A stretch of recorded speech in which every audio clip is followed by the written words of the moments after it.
তাহলে এই যে এইভাবে গালে হাত দিয়ে তোমরা দেখছো, হ্যাঁ কি দেখছো এখানে? সিনেমা?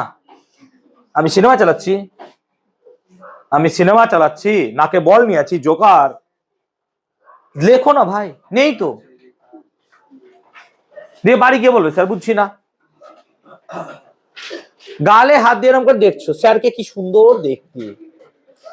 আরে ভাই দেখি দেখো। তাহলে আজকে তাপ অধ্যায়টা শুরু করছি। তাপ অধ্যায় ক্লাস 7-এও আমরা পড়েছি, 8-এ তাপ অধ্যায়টা একটু আলাদা। এখানে আমরা অবস্থার পরিবর্তন সম্বন্ধে পড়বো এবং তাপের প্রবাহ সম্বন্ধে পড়বো। আজকে আমরা বেসিক টুকু জানবো আপেক্ষিক তাপ, তাপ কাকে বলে, বাষ্পায়ন, গলন, এগুলো নিয়ে। তো যদি আমরা সপ্তম শ্রেণীতে পড়ি তাহলে তাপ কাকে বলে পড়েছিলাম, মনে করে দেখো। 7-এ পড়েছো তাপ এক প্রকারের শক্তি, যা গ্রহণ করলে বস্তু কি হয়, গরম হয়, আর যা বর্জন করলে বস্তু কি হয় স্যার, ঠান্ডা হয়। যেমন কোন একটা বস্তু থেকে যদি আমি তাপ বার করে নিই, সেই বস্তুটা কি হয়ে যাবে স্যার, ঠান্ডা। আর কোন একটা বস্তুকে যদি আমি তাপ দিতে থাকি, সেই বস্তুটা কি হয়ে যাবে স্যার, গরম হবে। তাহলে মুদ্রা কথা কি হচ্ছে স্যার, তাপ হচ্ছে এক প্রকারের শক্তি, যা গ্রহণ করলে বস্তু গরম হয়, যা বর্জন করলে বস্তু কি হবে, ঠান্ডা হবে। তাহলে তাপের সংজ্ঞা এটাই আমরা লিখতে পারবো। তাপের একক যদি লিখতে চাও তাহলে সিজিএস পদ্ধতিতে তাপের একক হচ্ছে ক্যালোরি, যেটাকে আমরা বাংলায় বলতে পারি ক্যালোরি, আর ইংলিশে লিখতে পারো তুমি ক্যাল দিয়ে, CAL। ক্যাল মানে হচ্ছে ক্যালোরি। তাহলে ক্যালোরি, ক্যালোরি, ক্যাল, যা ইচ্ছা তাই লেখো, সব কটা লেখা যায়। তাহলে সিজিএস পদ্ধতিতে তাপের একক ক্যালোরি। এক ক্যালোরি কাকে বলে তাপ, আমরা আমাদের নোটসে দেখবো, পেয়ে যাবো এক ক্যালোরি তাপ কাকে বলে। এক ক্যালোরি তাপ দেখো নোটসে দেওয়া আছে, সবাই একটু প্লিজ খুলবে।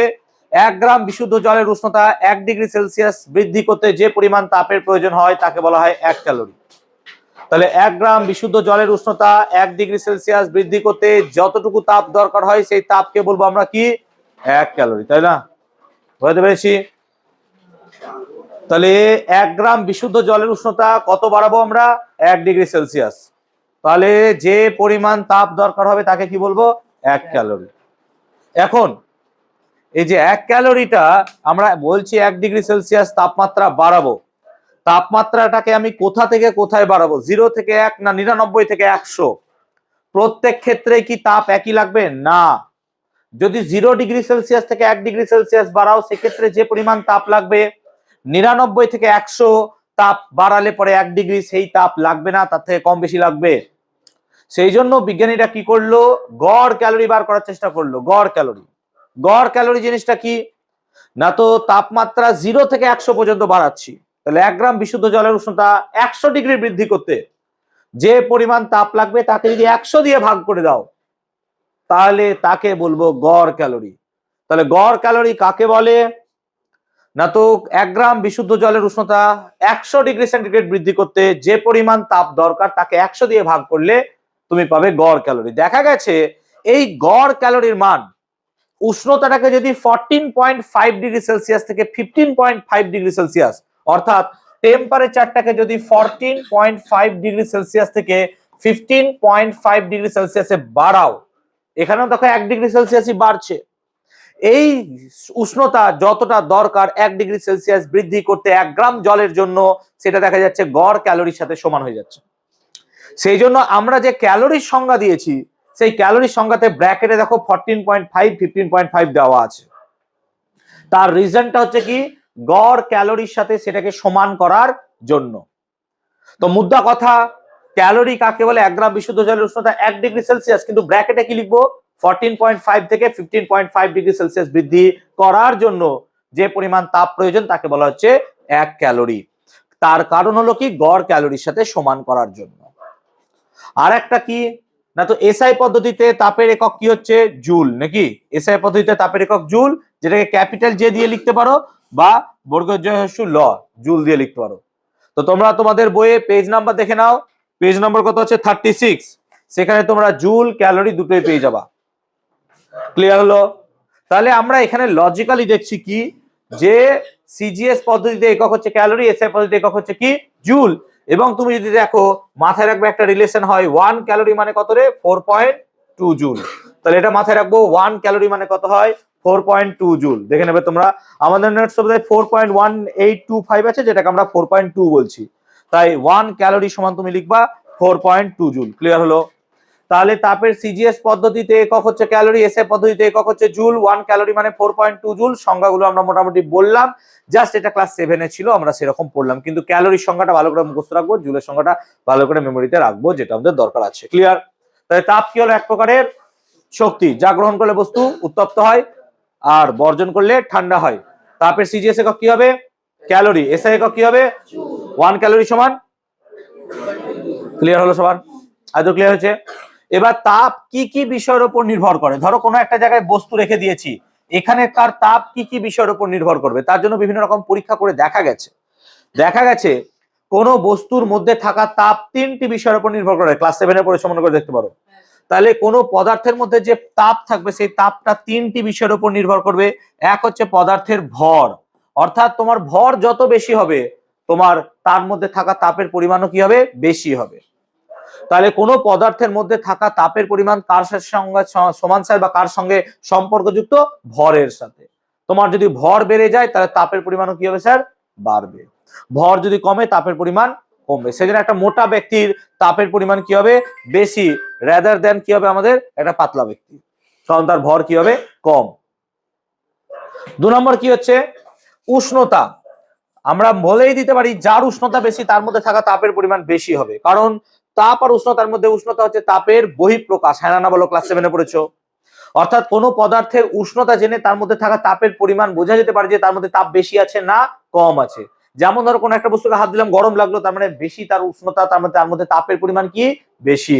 কোন একটা বস্তুকে হাত দিচ্ছি, গরম লাগছে না, মানে এর মধ্যে তাপের পরিমাণ কি? কম। তাহলে উষ্ণতা যদি বাড়ে তার মধ্যে থাকা তাপের পরিমাণও কি হবে স্যার? বাড়বে। তাহলে উষ্ণতা বাড়লে তার মধ্যে থাকা তাপের পরিমাণ কি হবে? বাড়বে। ক্লিয়ার হলো ব্যাপারটা? ক্লিয়ার হয়েছে? রেকর্ডিং হচ্ছে, একবার দেখে নিও, রেকর্ডিং স্টপ হলে আমাকে জানাবে। ক্লিয়ার? আর কি হচ্ছে? উপাদানের উপর নির্ভর করে। উপাদানের উপর নির্ভর করে, যেমন যে লোহার মধ্যে থাকা তাপের পরিমাণ তামার মধ্যে থাকা তাপের পরিমাণের থেকে আলাদা হয়ে যাবে, সেরকমই বিভিন্ন পদার্থের ক্ষেত্রে থাকা তাপের পরিমাণটা কি হবে? এখানে আলাদা আলাদা হতে পারে। এইগুলোকে যদি আমরা গাণিতিক আকারে প্রকাশ করতে চাই অঙ্কের মতো করে, তো ধরে নাও এটা কোনো একটা পদার্থ, তার ভর হচ্ছে কি না? তো স্যার ভর হচ্ছে এম, আর উষ্ণতাটাকে আমি ধরে নিচ্ছি টি। টি মানে টেম্পারেচার। আমরা ধরে নিলাম এটা হচ্ছে তার ভর আর এটা হচ্ছে তার উষ্ণতা, যেটাকে আমরা কি দিয়ে লিখছি? টি দিয়ে লিখছি। ক্লিয়ার হয়েছে এতদূর পর্যন্ত? এখন দেখো, ভর বাড়লে তাপ বাড়বে, ভর কমলে তাপ কমবে। তাহলে সম্পর্কটা কি সমানুপাতিক সম্পর্ক? হ্যাঁ না বলবে? বা সম্পর্কটা কি সরল সম্পর্ক? হ্যাঁ না বলো? তাহলে আমরা এটাকে এইভাবে লিখতে পারি যে স্যার এইচ সমানুপাতিক এম। এইচ মানে কি স্যার? এখানে দেখো এইচ মানে হচ্ছে তাপ, হিট এম এর সঙ্গে সমানুপাতিক সম্পর্ক। সমানুপাতিক সম্পর্ককে বলি আমরা সরল সম্পর্ক। তার মানে এম বাড়লে এইচ কি হবে স্যার? বাড়বে। এম কমলে এইচ কি হবে স্যার? বুঝতে পারলাম? সেই রকমই উষ্ণতা বাড়লে তার মধ্যে থাকা তাপের পরিমাণ কি হয় স্যার? বেড়ে যায়। উষ্ণতা কমলে তার মধ্যে থাকা তাপের পরিমাণ কি হয় স্যার? কমে যায়। তাহলে এটাও কি সরল সম্পর্ক? হ্যাঁ না বলবো? সেই জন্য আমরা কি এইচ সমানুপাতিক টি লিখবো? হ্যাঁ না বলবে? এই সমানুপাতিক টি লিখবো। আমি তোমাদের বুঝিয়েছিলাম খুব ভালো করে যদি মনে করতে পারো যে স্যার এ সমানুপাতিক বি আর এ সমানুপাতিক যদি সি হয়, তাহলে আমরা কি লিখতে পারি? এ সমানুপাতিক, মনে পড়ছে, বিসি, মনে পড়ছে? ক্লাসে বুঝিয়েছিলাম এক সময়। তাহলে এখানেও কি দেখো দুটো বাঁ দিক সেম আছে, তাই ডান দিকটাকে কি গুণ করে যাওয়া যেতে পারে। অতএব আমরা কি লিখতে পারবো স্যার? অতএব এইচ সমানুপাতিক কি লিখবো স্যার? এমটি। হ্যাঁ না বলো তো? দেখো তো এর মতো লাগছে কিনা? এর মতো লাগছে। এবার তোমরা কি জানো যে স্যার সমানুপাতিক চিহ্ন তুলে দিলে আমাদের কি আসে? একটা ধ্রুবক আসে। সমানুপাতিক চিহ্ন দিলে ধ্রুবক আসে। হ্যাঁ না বলবে? ধ্রুবকটাকে আমরা কি দিয়ে লিখি স্যার? কে দিয়ে। হ্যাঁ না বলো? কিন্তু আমরা এখানে ধ্রুবকটাকে কে দিয়ে লিখবো না, আমরা ধ্রুবকটাকে লিখবো এখানে এস দিয়ে, তাই এস এম টি। তাহলে এখানে এসটা কি স্যার? এস হলো সমানুপাতিক অশূন্য ধ্রুবক। তাহলে এস হলো সমানুপাতিক ধ্রুবক, কিন্তু কেমন? অশূন্য। এস হলো সমানুপাতিক অশূন্য ধ্রুবক। একে পদার্থের আপেক্ষিক তাপ বলে। একে পদার্থের কি বলে? আপেক্ষিক তাপ। তাহলে এখানে এইচ ইকুয়ালস টু এসএমটি তে এস হচ্ছে কি? পদার্থের আপেক্ষিক তাপ। আর এই আপেক্ষিক তাপ পদার্থের উপাদানের উপর নির্ভর করে। এই আপেক্ষিক তাপ পদার্থের উপাদানের উপর নির্ভর করে। তাহলে এই আপেক্ষিক তাপ পদার্থের উপাদানের উপর নির্ভর করে। কথা বলো না বাবা, শুনতে পাচ্ছি কথা আমি, হ্যাঁ বারবার বলবো না কি কথা। তাহলে পদার্থের উপাদানের উপর নির্ভর করে কি? আপেক্ষিক তাপ। পদার্থের আপেক্ষিক তাপ পদার্থের উপাদানের উপর নির্ভর করে। এই ইকুয়েশনটাকে আমরা ভালো করে যদি লিখতে চাই তাহলে এটাকে লিখবো H = mst দ্বারা। হ্যাঁ, H = mst, এটা মনে রাখবো আমরা, H = mst। তাহলে কোনো পদার্থের মধ্যে থাকা তাপের পরিমাণ কি কি বিষয়ের উপর নির্ভর করে? তার ভরের উপর নির্ভর করবে, হ্যাঁ না বলো। আর কিসের উপর নির্ভর করবে? উষ্ণতার উপর নির্ভর করবে। আর কিসের উপর নির্ভর করবে? উপাদানের উপর। তাহলে H = mst তে m কি? ভর, s মানে কি? আপেক্ষিক তাপ, আর t মানে কি? উষ্ণতা। ক্লিয়ার হয়েছে? বলো এই স্লাইডে কার বুঝতে কোন জায়গায় অসুবিধা বলো আমাকে। এই জায়গায় কার কি বুঝতে অসুবিধা বলো? কারোর আছে? নাই। পরে পেয়ে গেলাম, ঠিক আছে। তাহলে আপেক্ষিক তাপের সংজ্ঞা এবং একক। তাহলে দেখো আমরা কি এখানে যদি একটু মোটামোটা করে লিখি যে আমরা জানি স্যার H সমান কিন্তু mst, এটা আমি জানি, হ্যাঁ না বলবে। তাহলে S মানে কি স্যার? S মানে H/mt হবে, হ্যাঁ না বলবে তো। দেখো তো একবার, মানে আপেক্ষিক তাপ মানে আমি যেখানে মোটামোটা করে লিখতে চাই, আপেক্ষিক তাপকে আমি আতা লিখলাম, হ্যাঁ আতা, আপেক্ষিক তাপ আতা, আপেক্ষিক তাপ। অত বড় কে লিখবে? ছোট করে লিখে দিচ্ছি। আপেক্ষিক তাপ মানে কি? H মানে কি রে? তাপ, হ্যাঁ না বল। H মানে তো স্যার তাপ। M মানে কি স্যার? ভর, হ্যাঁ না বল। আর T মানে কি স্যার? উষ্ণতা। এটাই কি হবে? হ্যাঁ না বল। তাহলে আপেক্ষিক তাপ মানে কি স্যার? তাপ বাই ভর ইন্টু উষ্ণতা। এখান থেকে আমরা তার সংজ্ঞাটা লিখতে পারবো। সংজ্ঞাটা কি লিখতে পারবো? নোটসে আছে, তোমরা পড়ে নেবে সংজ্ঞাটা। যে একক ভরের কোনো পদার্থের উষ্ণতা 1 ডিগ্রি সেন্টিগ্রেড বৃদ্ধি করতে যে পরিমাণ তাপ দরকার তাকে বলা হয় তার আপেক্ষিক তাপ। তাহলে একক ভরের, লিখে দিচ্ছি সংজ্ঞাটা, তোমরা নোটসে পেয়ে যাবে, আমার নোটস যাদের কাছে আছে সবাই। একক ভরের কোনো পদার্থের একক উষ্ণতা বৃদ্ধি করতে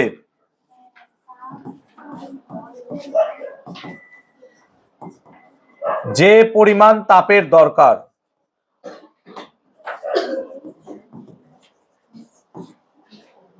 যে পরিমাণ তাপ দরকার তাকে আপেক্ষিক তাপ বলে। তাহলে আপেক্ষিক তাপ কাকে বলে? একক ভরের কোনো পদার্থের উষ্ণতা এক একক পরিমাণ বৃদ্ধি করতে যে পরিমাণ তাপ দরকার তাকে বলা হয় তার আপেক্ষিক তাপ। এটা হচ্ছে আপেক্ষিক তাপের সংজ্ঞা, যেখানে আমরা একক ভরের কোনো পদার্থের উষ্ণতাটাকে 1 ডিগ্রি বাড়াবো, তার জন্য যে পরিমাণ তাপ দরকার তাকে বলছি তার আপেক্ষিক তাপ। এবার আপেক্ষিক তাপের একক যদি দেখো, তাহলে তাকাও এদিকে, সিজিএস একক কি হবে বলো। দেখো সিজিএস পদ্ধতিতে যদি দেখো, তাপের একক কি হয় স্যার? ক্যালোরি। ভরের একক কি হয়? গ্রাম। আর উষ্ণতা হয় ডিগ্রি সেলসিয়াস। তাই সিজিএস পদ্ধতিতে এককটা হবে sir calorie per gram degree Celsius, হ্যাঁ না বল। এইটাকে তুমি এইভাবেও লিখতে পারো, calorie gram to the power -1 degree Celsius to the power -1, দুটো জিনিসই একই। অর্থাৎ এটাকেই তুমি এভাবে লিখতে পারো। তাই আপেক্ষিক তাপের সিজিএস একক কি হবে? Calorie per gram degree Celsius বা calorie gram to the power -1 degree centigrade to the power -1। Clear হলো? গ্রামকে জি দিয়ে লিখবে, জিএম নয়, গ্রামকে সবসময় জি দিয়ে লিখবা। তাহলে সিজিএস পদ্ধতিতে আপেক্ষিক তাপের একক কি হলো sir? Calorie per gram degree Celsius, মানে calorie gram to the power -1 degree Celsius to the power -1। আর এসআই পদ্ধতিতে কি হবে স্যার? তাহলে এসআই পদ্ধতিতে ক্যালোরির জায়গায় কি লিখবো? জুল। আর গ্রামের জায়গায় কি লিখবো? কেজি। আর ডিগ্রি সেলসিয়াসের জায়গায় কি লিখবো? কেলভিন। তাই এটাকে তুমি এইভাবে লিখতে পারো, joule, KG to the power -1, kelvin to the power -1, দুটো একক। তাহলে সিজিএস পদ্ধতিতে আর এসআই পদ্ধতিতে পরীক্ষায় প্রচুর বার দিয়েছে আপেক্ষিক তাপের একক লেখো, তাই এটা নোট ডাউন করবে, নোটসে থাকলে নোটসে দাগিয়ে নাও, খাতায় লেখার মনে হলে খাতা লিখে নাও। তাহলে আপেক্ষিক তাপের এসআই একক হচ্ছে joule per KG kelvin, CGS পদ্ধতিতে হচ্ছে calorie per gram degree Celsius, calorie gram to the power -1 degree Celsius to the power -1। এটা হচ্ছে আপেক্ষিক তাপের সিজিএস আর এসআই পদ্ধতিতে একক। তাহলে আপেক্ষিক তাপ কাকে বলে? একক ভরের কোনো পদার্থের উষ্ণতা একক বাড়াতে। তার মানে একক ভরের কোনো পদার্থের উষ্ণতা কত বাড়াবো তুমি? একক ভরের কোনো পদার্থের উষ্ণতা 1 ডিগ্রি বা একক বাড়াতে যে পরিমাণ তাপের প্রয়োজন হয় তাকে বলা হয় আপেক্ষিক তাপ। আপেক্ষিক তাপের সিজিএস একক calorie per gram degree Celsius, আর এসআই পদ্ধতিতে একক হচ্ছে joule per KG kelvin, joule per KG kelvin. Clear হলো? এখন আমি যদি আপেক্ষিক তাপের দুটোর মধ্যে সম্পর্ক বানাতে চাই, সিজিএস আর এসআই এর মধ্যে, ভালো করে শোনো, এসআই আর সিজিএস এর মধ্যে সম্পর্ক আমি বানাতে চাইছি। ক্লিয়ার হয়েছে? ভালো করে দেখবে। তাহলে দেখো, জুল বাই কেজি কেলভিন, এটা মানে কি? এটা হ্যাঁ না বলতো? এসআই পদ্ধতিতে আপেক্ষিক তাপ, হ্যাঁ না বল। দেখ, জুল বাই কেজি কেলভিন, এটাই তো। এইটা মানে দেখ, আচ্ছা জুল মানে কত ক্যালোরি স্যার? 1 জুল মানে কত ক্যালোরি? এই তো দারুণ কথা। 1 জুল মানে 4.2 ক্যালোরি, এটা বুঝলাম মাদর, কি বুঝলাম? 1 ক্যালোরি মানে 4.2 জুল, 1 জুল মানে 4.2 ক্যালোরি বুঝলাম। 1 জুল মানে কত হবে? 1/4.2 ক্যালোরি। তাহলে 1 জুল মানে 1/4.2 ক্যালোরি। তো বল এদিকে তাকা, জুলের জায়গায় কি আমি 1/4.2 ক্যালোরি লিখতে পারবো? হ্যাঁ না বল? হবে। এবার দেখ নিচে কি আছে? কেজি আছে না? আছে না বল? কেজি কে যদি গ্রাম করি তাহলে 1000 গ্রাম লিখবো, হ্যাঁ না বল? আর মাথায় রাখবি 1 কেলভিন মানেই হয় 1 ডিগ্রি সেলসিয়াস, তাহলে কেলভিনকে যদি ডিগ্রি সেলসিয়াস লিখতে হয় 1 ডিগ্রি সেলসিয়াস। তাহলে আমি কি করলাম? জুলকে ক্যালোরিতে লিখলাম, ভালো করে দেখ, কেজিটাকে কিসে লিখলাম? গ্রামে, আর কেলভিনকে ডিগ্রি সেলসিয়াস। তাহলে এটা মানেই তো sir joule KG to the power -1 kelvin to the power -1, হ্যাঁ না বল? দেখ তাই ছিল। এবার এটাকে যদি গুণ করিস 4.2 এর সাথে 1000 গুণ করলে কত হবে? 1/420, 1/420 420। আর এখানে কত আসবে? Calorie gram to the power -1 degree Celsius to the power -1। So এটা মাথায় রাখবো আমরা, জুল কেজি কেলভিনের সাথে ক্যালোরি গ্রাম ডিগ্রি সেলসিয়াসের রিলেশন। তোদের নোটসে নাও থাকতে পারে, যদি থাকে খুব ভালো। তো এটা মাথায় রাখবি, 1/420 হয় 420, ক্লিয়ার? 1/420 বা 420, 1/420 হয়, ক্লিয়ার? তাহলে এই হচ্ছে আপেক্ষিক তাপ। যেমন ধর আপেক্ষিক তাপের মান কত হয়, ঠিক আছে? ও এটা 4.2 ইন্টু 1000 আছে না, 4200 হবে। তো 4200 হবে, ঠিক আছে? সরি আমার ভুল হয়েছিল, 4200 হবে। এবার দেখ, তাহলে আপেক্ষিক তাপের যদি সংজ্ঞা দেওয়ার পর একটা উদাহরণ দেখতে চাস, যেমন ধর জলের আপেক্ষিক তাপ, তাকাই দিকে, সিজিএস পদ্ধতিতে জলের আপেক্ষিক তাপ, আতা লিখলাম, জলের আপেক্ষিক তাপ হচ্ছে কত বলতো? 1। তাহলে সিজিএস পদ্ধতিতে জলের আপেক্ষিক তাপ কত হয়? এটা মুখস্থ হয়ে যাবে, কত হবে? 1 calorie gram to the power -1 degree Celsius to the power -1। তাহলে সিজিএস পদ্ধতিতে জলের আপেক্ষিক তাপ কত হয়? 1 calorie gram to the power -1 degree Celsius to the power -1। এবার বল সিজিএস থেকে যদি আমাকে এসআই এ যেতে হয়, কত দিয়ে গুণ করতে হবে বলতো? 4200, হ্যাঁ না বল? সেজন্য মাথায় রাখবি এসআই পদ্ধতিতে আপেক্ষিক তাপটা হয়ে যাবে 4200 joule KG to the power -1 K two the power -1। Please এটা মুখস্থ রাখবে সবাই, যে সিজিএস পদ্ধতিতে জলের আপেক্ষিক তাপ হয় 1 calorie gram to the power -1 degree Celsius to the power -1, কিন্তু এসআই পদ্ধতিতে কত হয়ে যাবে? এসআই পদ্ধতিতে হবে joule KG, 4200 joule KG kelvin. তো 4200 joule KG to the power -1 kelvin to the power -1। Please এর একটু মেমোরিতে রাখবা, জলের আপেক্ষিক তাপ। মাথায় রাখবি প্রকৃতিতে প্রাপ্ত তরলগুলোর মধ্যে জলের আপেক্ষিক তাপ সব থেকে বেশি। তাহলে একটা কথা মাথায় রাখবো আমরা, জলের আপেক্ষিক তাপ সব থেকে বেশি হয়, জলের আপেক্ষিক তাপ, আতা লিখলাম, জলের আপেক্ষিক তাপ সব থেকে বেশি, এটা মাথায় রাখবি, জলের আপেক্ষিক তাপ সব থেকে বেশি হয়। তো জলের আপেক্ষিক তাপ সব থেকে বেশি, ক্লিয়ার হলো? তাহলে আপেক্ষিক তাপ কাকে বলে, আপেক্ষিক তাপের একক, এগুলো সম্বন্ধে আমরা ডিটেল জানতে পারলাম, মোটামুটি বুঝতে পারলাম। আজকে তোমাদের টেক্সট বইটা রিডিং পড়াতে পারছি না, আমি আগে চ্যাপ্টার গুলো এগিয়ে যাই। বাড়িতে টেক্সট বুক রিডিং পড়বে অবভিয়াসলি, ঠিক আছে? আমি হ্যান্ডরাইটিং দিয়ে দেবো, চিন্তা করো না, বাড়িতে পড়বা তোমরা তার জন্য, ক্লিয়ার? এত সবার হয়েছে, বোঝাতে পেরেছি? ক্লিয়ার? কার হয়নি? ওকে। এবার আপেক্ষিক তাপ, আপেক্ষিক তাপের একটা ব্যবহার কি হয়, যে সেক দেওয়ার বোতলে তরল হিসেবে আমরা গরম জল ব্যবহার করি, তোমাদের নোটসে আছে, চিন্তা করবে না। এখন দেখো আপেক্ষিক তাপ যার যত বেশি হবে সেই তরলকে গরম করতে তত বেশি সময় লাগবে, এবং সে তত সময় ধরে তাপকে ধরেও রাখবে। মানে আপেক্ষিক তাপ যত বেশি হবে সেই পদার্থ বেশিক্ষণ ধরে তাপকে ধরে রাখতে পারবে। যেমন ধরো দুধ আর জল দুটোকে যদি আমরা গরম করতে দিই, দেখবে দুধ অনেক আগে ফুটতে শুরু করে, জল তখনও বেশি গরম হয় না। এবার দুজনের আপেক্ষিক তাপ তুমি যদি তুলনা করো, দেখবে দুধের থেকে জলের আপেক্ষিক তাপ অনেক বেশি। তাহলে যার আপেক্ষিক তাপ বেশি হবে সেই পদার্থকে গরম করতে বেশি তাপের দরকার হবে, তাকে গরম করতে বেশি সময় লাগবে একই তাপ দিলে পরে। আর যার আপেক্ষিক তাপ কম তাকে সেম উষ্ণতায় নিয়ে যেতে গেলে অপেক্ষাকৃত কম তাপ দিতে হবে। আবার যার আপেক্ষিক তাপ বেশি সে বেশিক্ষণ তাপকে ধরেও রাখতে পারবে, মানে সে আস্তে আস্তে তাপ ছাড়বে। আর যার আপেক্ষিক তাপ কম সে খুব দ্রুত হারে তাপ ছেড়ে দেবে। এবার ভাব, আমার কোনো জায়গায় ব্যথা লেগেছে, এবার ব্যথা লেগেছে সেই জায়গায় যখন আমি সেক দেব, তাহলে এমন কিছু পদার্থ হতে হবে যে অনেকক্ষণ ধরে তাপটাকে ধরে রাখতে পারে, হ্যাঁ না বল? তাহলে আমি যদি দুধ আর জল দুটোর মধ্যে একটাকে চয়েস করতে হয়, আমি অবভিয়াসলি জলকে চয়েস করব, কারণ কি জলের আপেক্ষিক তাপ বেশি। সেই জন্য একই ভরের সেই পদার্থ একই উষ্ণতায় অনেকক্ষণ তাপকে ধরে রাখতে পারবে। এই দাঁড়াও তো, এই ভরের সেই পদার্থ কি করতে পারে, বেশি তাপকে ধরে রাখবে। বেশি তাপকে যেহেতু ধরে রাখতে পারবে, সেই কারণে আমাদের কি হবে, সেক দিতে সুবিধা হবে, কারণ আমি অনেকক্ষণ ধরে সেকটা দিতে পারবো। যদি আমরা দুধ চয়েস করতাম, তাহলে দুধ অনেক তাড়াতাড়ি কি হয়ে যেত, ঠান্ডা হয়ে যেত, তাহলে আমরা বেশিক্ষণ সেক দিতে পারতাম না। সেই জন্য সেক দেওয়ার বোতলে আমরা কি ইউজ করব, গরম জল, দুধ ইউজ করবো না। একে তো দুধ অনেক দামি, পারবো না, আর প্রথমত দুধ অনেকক্ষণ তাপ ধরে রাখতে পারবে না। ক্লিয়ার হয়েছে কোশ্চেনটা? সবাইকে উত্তরটা বোঝাতে পেরেছি? পরীক্ষায় প্রশ্নটা খুব পরীক্ষায় দেয়, সে একটু দেখে রাখবে। ক্লিয়ার হয়েছে? চলো, আপেক্ষিক তাপকে আপেক্ষিক বলা হয় কেন? দেখো, আপেক্ষিক তাপকে আপেক্ষিক বলা হয় তার রিজনটা হচ্ছে বিভিন্ন পদার্থের ক্ষেত্রে আপেক্ষিক তাপের মান বিভিন্ন হয়। অর্থাৎ আমরা কখনো এরকম পাবো না যে একটা পদার্থের আপেক্ষিক তাপ ফিক্সড, অর্থাৎ কোন একটা পদার্থের আপেক্ষিক তাপ জেনে নিয়েছি মানে সবার আপেক্ষিক তাপ একই রকম হয় না।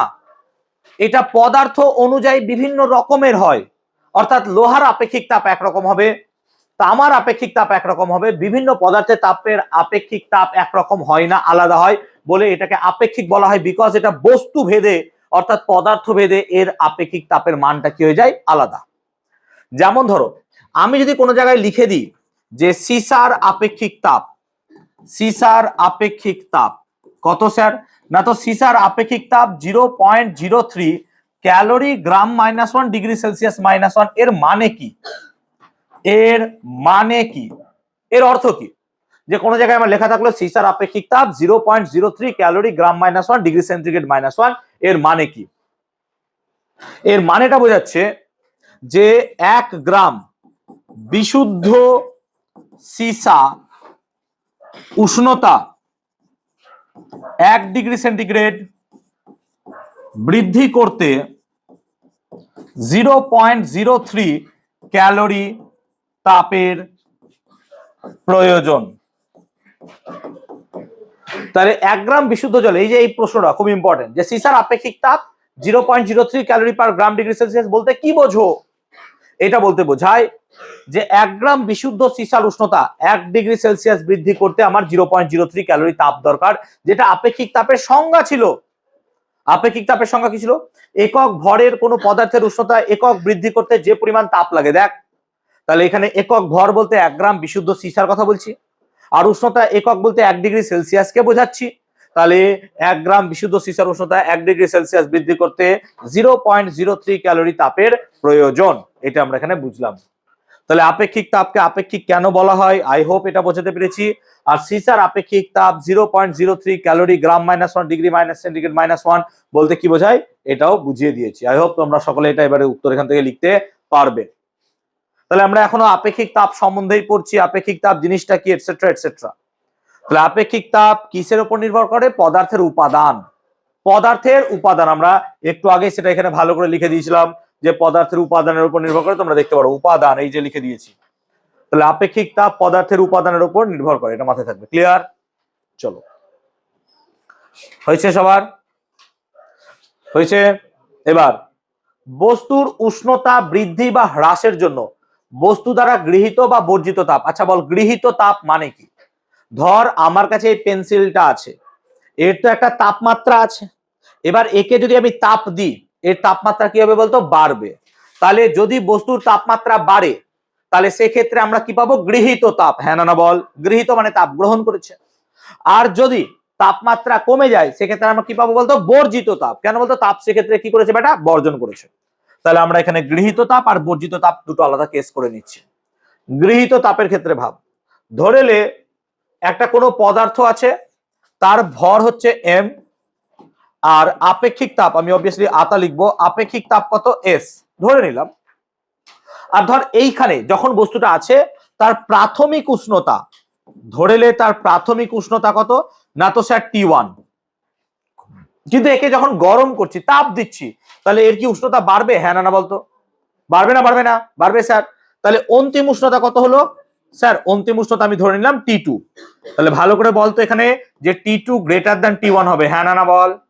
T2 গ্রেটার দ্যান T1 হবে, কারণ কি আমি এখানে তাপ দিচ্ছি, তাপ দিলে প্রাথমিক উষ্ণতা যদি T1 হয়, অন্তিম উষ্ণতা যদি T2 হয়, তাহলে অবভিয়াসলি স্যার অন্তিম উষ্ণতা প্রাথমিক উষ্ণতার থেকে কি হবে বেশি, বেশি হওয়ার জন্য ক্ষেত্রে T2 গ্রেটার দ্যান কি হবে স্যার T1।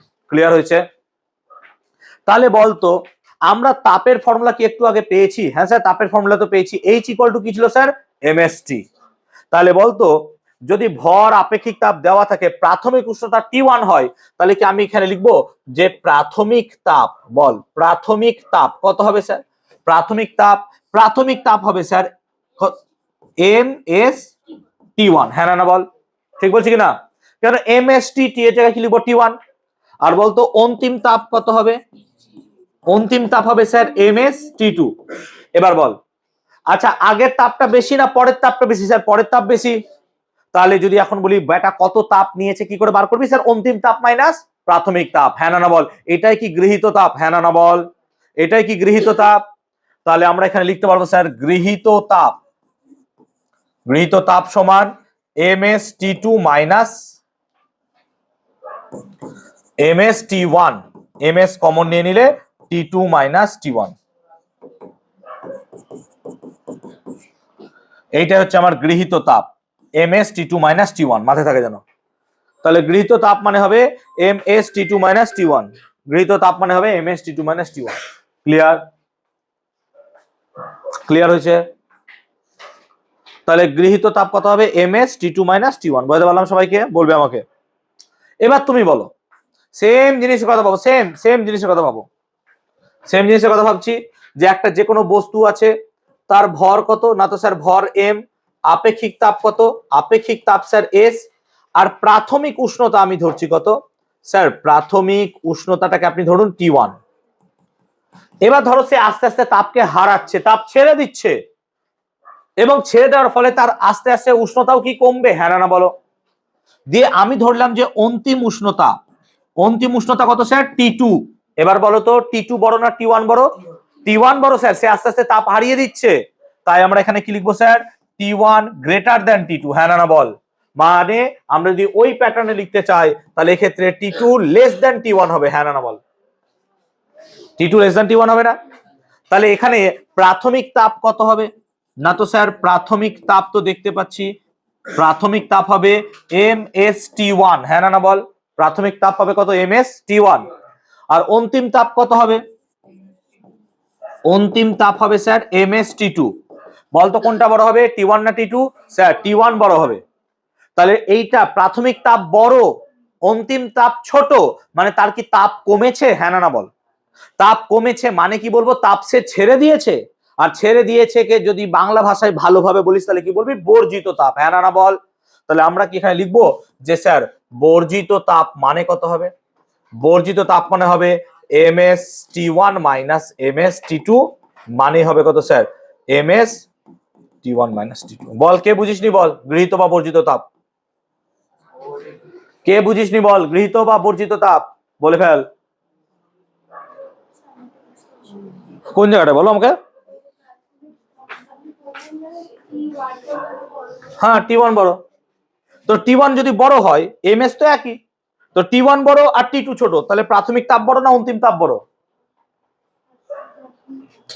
আরে T1 বড় T2 ছোট, এই দুটো তো সেম। তাহলে T1 যদি বড় হয় তাহলে প্রাথমিক তাপ বড় হবে না, আর T2 কম তাহলে অন্তিম তাপ কম।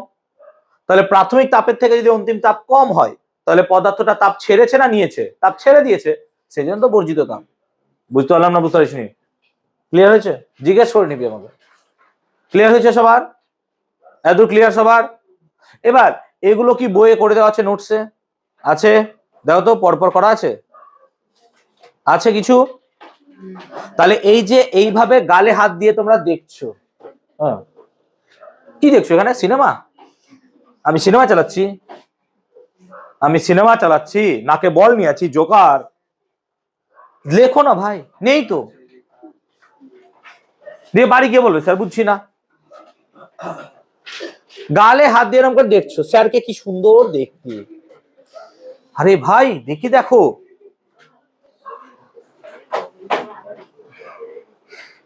ক্লিয়ার হয়েছে আর দুর্বন্ধ? বোঝাতে পেরেছি? অত জোরেও হ্যাঁ বলতে হবে না।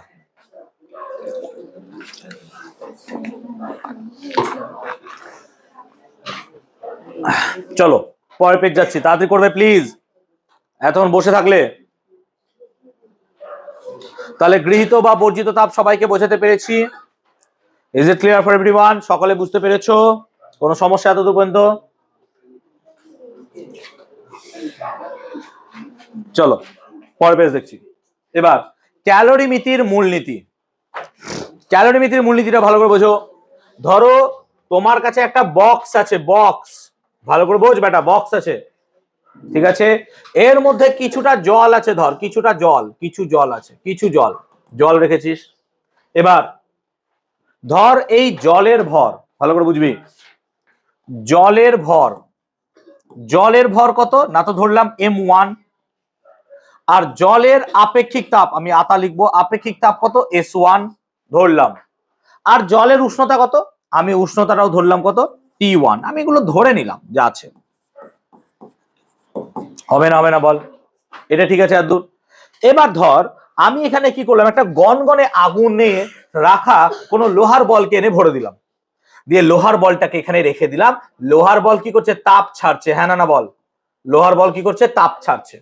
এবার এই যে লোহার বলটাকে আমি নিয়ে এসে এখানে ভরছি এই জায়গাটায়, তাহলে সেই লোহার বলের কেসটা ভাবো একটু।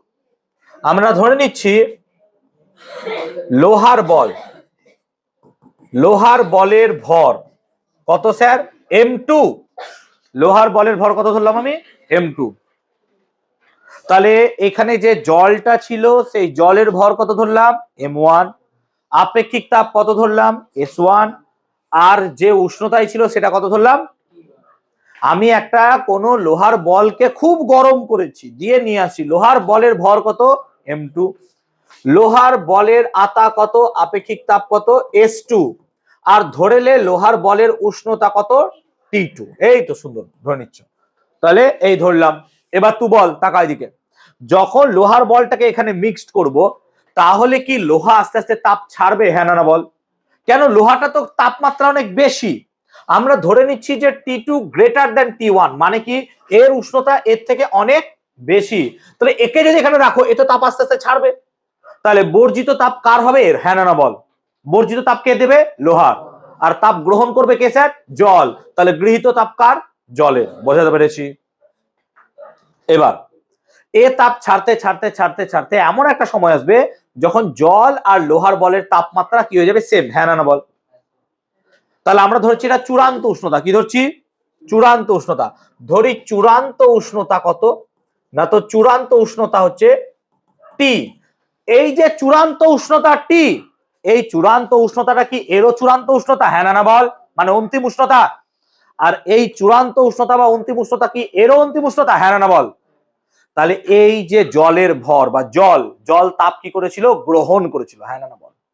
জল তাপ কি করেছিল, তাহলে গ্রহণ করেছিল বলে আমরা গৃহীত তাপ কি লিখতে পারবো, গৃহীত তাপ মানে, স্যার গৃহীত তাপ মানে শিখিয়েছেন আপনি কি এম এস নাকি রে, এম এস, ভালো করে দেখ, গৃহীত তাপ মানে কি M S, T2 minus T1, sorry T1 minus T2, T1 minus T2। এবার তাকাবো, এবার তাকাবো, তাহলে এম এস এখানে লিখতে পারবো না কেন, আমি তো M1 S1 ধরেছি, হ্যাঁ না বল? তাই M1 আর S1 লিখতে হবে, হ্যাঁ না বল? এবার T1 মাইনাস T2 লিখেছিলাম, মানে T1 টা ছিল প্রাথমিক উষ্ণতা, হ্যাঁ না বল? আর T2 টা কি ছিল, অন্তিম উষ্ণতা, ভালো করে বোঝ। তাহলে T1 ছিল প্রাথমিক উষ্ণতা, T2 ছিল অন্তিম উষ্ণতা। এখন গৃহীত তাপ যেহেতু জল গ্রহণ করছে, তুই বলতো এই T1 এর থেকে T বড় হবে না T1 বড় হবে, T বড় হবে না, হ্যাঁ না বল? কারণ জলটা তো ঠান্ডা ছিল, ওই লোহার বল দিয়ে জলটা গরম হলো, তাহলে এই যে টি এর মানটা, ভালো করে বুঝবো, ভালো করে বুঝবো, এই টি এর মানটা দেখ, টি এর থেকে T2 মান বড় হবে, হ্যাঁ না বল? কিন্তু টি এর থেকে আবার কার মান বড় হবে বলতো, টি কার থেকে বড় হবে, T1 এর থেকে, হ্যাঁ না বল? বুঝতে পারলি ব্যাপারটা? কেন এই টি উষ্ণতাটা T1 এর থেকে বড় কিন্তু T2 থেকে ছোট, কি করে হলো ভালো করে বোঝ। আমি একটা বালতিতে 20 ডিগ্রি সেলসিয়াসে জল রেখেছি, এটা কি 20 ডিগ্রি সেলসিয়াস? হ্যাঁ না বল? তাই বলেছিলাম। এবার তার মধ্যে আমি 100 ডিগ্রি সেলসিয়াসে একটা লোহার বল ফেলে দিচ্ছি, এটা কি 100 ডিগ্রি সেলসিয়াস? কিছুক্ষণ রেখে দিলে বল জলের উষ্ণতা বাড়বে না কমবে? বাড়বে। হ্যাঁ না বল? বাড়বে। তাহলে গৃহীত তাপমানে কি ছিল? দেখ, গৃহীত তাপমানে কি ছিল? T2 - T1, অন্তিম মাইনাস প্রাথমিক। হ্যাঁ না বল? তাহলে স্যার অন্তিম কত? অন্তিম তো T, আর প্রাথমিক কত স্যার? T1। তাই এখানে কত লিখবো? T - T1। কে বুঝিসনি বল? বুঝতে পারলি? অন্তিম মাইনাস প্রাথমিক। হ্যাঁ না বল? আর বর্জিত তাপ কত হবে স্যার? প্রাথমিক মাইনাস অন্তিম। হ্যাঁ না বল? এখনই তাই করালাম। সেই জন্য বর্জিত তাপ কত হবে স্যার? তাহলে বর্জিত তাপ হবে স্যার M2S2 T2 - T। এবার বল, এখানকার তাপ কি বাইরে গেছে? না স্যার। বাইরের তাপ কি ভেতরে এসছে? না স্যার, আসেনি। আচ্ছা, এই দুটো পদার্থ কি পরস্পর বিক্রিয়া করে নিয়েছে? তাহলে এই তিনটি শর্ত যদি মানে, কি কি বললাম? বাইরের তাপ যদি ভেতরে না আসে, ভেতরের তাপ যদি বাইরে না যায়, আর পদার্থ দুটো যদি পরস্পর রাসায়নিক বিক্রিয়া না করে, রাসায়নিক বিক্রিয়া করলে কি হয় বলতো? তাপ উৎপাদিত হয়। তো যদি কোন রকম ভাবে তাপের আদান প্রদান না হয় এবং যদি এদের মধ্যে কোনো রাসায়নিক বিক্রিয়া না হয়, তাহলে বলতো লোহা যতটা তাপ ছাড়বে জল কি ততটা তাপ গ্রহণ করবে? হ্যাঁ না বল? লোহা যতটা তাপ গ্রহণ করবে, ছাড়বে, জল ততটা তাপ গ্রহণ করবে। তাহলে কি আমরা বলবো গৃহীত তাপ সমান কি হবে? বর্জিত তাপ। হ্যাঁ না বল? এইটাই হচ্ছে ক্যালোরিমিতির মূলনীতি। কি হবে তাহলে স্যার? গৃহীত তাপ সমান বর্জিত তাপ। গৃহীত তাপ সমান বর্জিত তাপ। কে বুঝিসনি বল? তাহলে ক্যালোরিমিতির মূলনীতির এটা হচ্ছে গৃহীত তাপ সমান কি হবে? বর্জিত তাপ। শুধু এইটুকু লিখে দিলে হবে না, আমাকে পুরোটা লিখতে হবে। যে যদি বাইরে থেকে তাপের আদান প্রদান না হয় এবং বস্তু দুটোর মধ্যে কোনো রাসায়নিক বিক্রিয়া না ঘটে, তবেই কি হবে? গৃহীত তাপ সমান কি হবে? বর্জিত তাপ। ক্লিয়ার হলো? এটা হচ্ছে ক্যালোরিমিতির মূলনীতি। তাহলে ক্যালোরিমিতির মূলনীতি আশা করি সকলকে বুঝতে পেরেছি আমি, এবং এখান থেকে দুটোকে সমান করে দিলে তুমি অঙ্ক করতে পারবে, যদি অঙ্ক এখান থেকে পরীক্ষায় দেয়। ক্লিয়ার হয়েছে? ওকে, আই হোপ সকালে টোকা হয়ে গেছে। হয়েছে? এবার ক্যালোরিমিতির মূলনীতি আসার সঙ্গে সঙ্গে আমাদের পরীক্ষায় ক্যালোরিমিতির মূলনীতির শর্ত বা ক্যালোরিমিতির শর্ত আছে। তাহলে সতর্কতা মানে এখানে শর্ত জেনে রাখবে যে ক্যালোরিমিতির মূলনীতি প্রয়োগ করার সতর্কতা কি কি মাথায় রাখতে হবে। যে দেখো, তাপ গ্রহণ বা বর্জনের সময় কোনো তাপ যেন নষ্ট না হয়, বা বাইরে থেকে কোনো তাপ ভেতরে প্রবেশ করবে না, বা ভেতরের তাপ বাইরে যাবে না। ক্লিয়ার? এটা মানতে হবে। আর বস্তুদ্বয়ের মধ্যে কোনো রকমের রাসায়নিক বিক্রিয়া যেন না হয়। রাসায়নিক বিক্রিয়া হলে কি হবে বলতো? তাপ উৎপন্ন হবে, পদার্থের ভরের লস হতে পারে, এই সমস্ত ঘটনাগুলো ঘটে। সেই কারণে এই দুটো শর্ত কিন্তু মেনটেইন করবে। এটা হচ্ছে ক্যালোরিমিতির শর্ত। ক্লিয়ার হয়েছে? তাহলে দুটো শর্ত কি কি বললাম? এক নম্বর শর্ত কি বললাম? যে বাইরে থেকে তাপ ভেতরে আসবে না, ভেতরের তাপ বাইরে যাবে না। আর কি? পদার্থ বা বস্তু দুটো পরস্পরের মধ্যে রাসায়নিক বিক্রিয়ায় অংশগ্রহণ করবে না। রাসায়নিক বিক্রিয়ায় অংশগ্রহণ করবে। ক্লিয়ার হয়েছে? ক্লিয়ার হয়েছে বলবে? ওকে, চলো এবার পড়বো আমরা পদার্থের অবস্থার পরিবর্তন। একটু সাদা চোখে লাগতে পারে।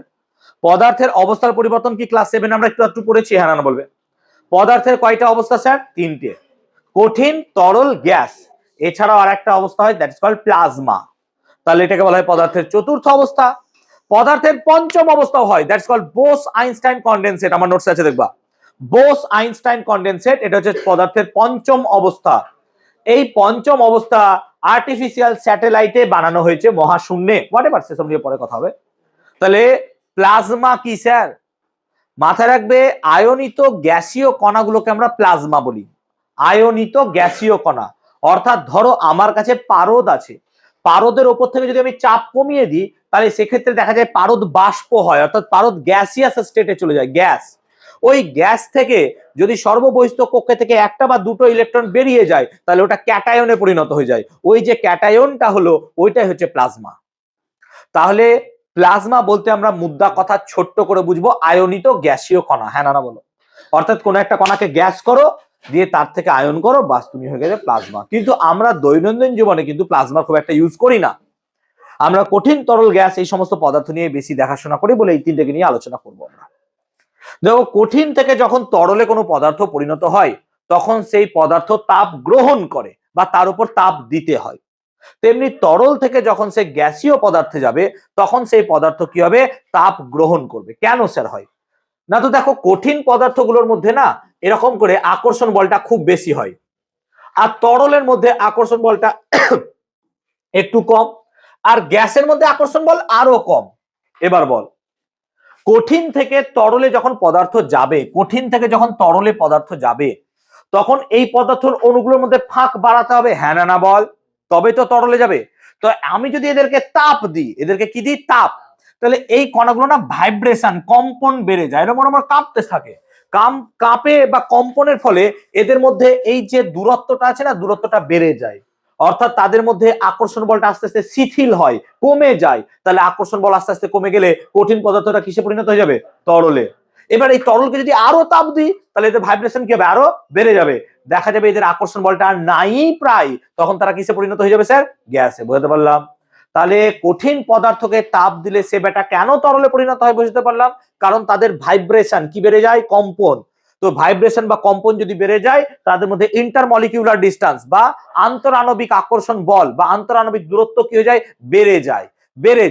বেড়ে যাওয়ার ফলে কঠিন পদার্থটা তরলে পরিণত হয়ে যাচ্ছে। তরল পদার্থকে যদি আরো তাপ দেওয়া হয় তাহলে সেটা কিসে পরিণত হয়ে যায়, গ্যাসে, কারণ তাদের মধ্যে দূরত্ব আরো বেড়ে যায়।